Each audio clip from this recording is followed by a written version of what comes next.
So my name is Marshall Robinson, and I'm an engineering intern here at Amteck.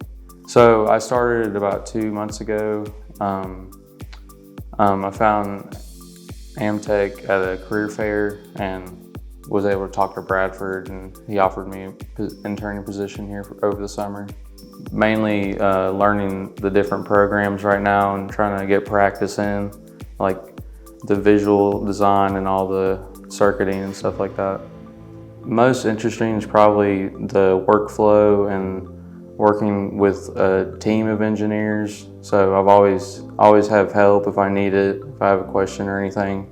It's a little different than working as a team in school, so I like it how it is here. Been able to work with every single engineer over there one-on-one, them showing me how to do stuff.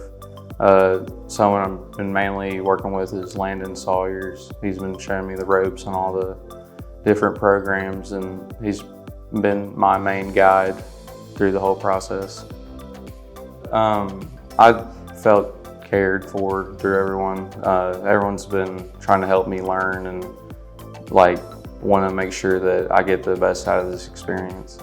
Probably the latest design I just did for one of our jobs. It wasn't a test, it was actually serious this time. So I had to go through it a couple times and make it look right. But that's probably what I've been most proud of so far. I'm hoping to graduate this December, and if Amteck will have me, I hope to work here after I graduate. And if not, then use the experience I've gained to try to get another position somewhere.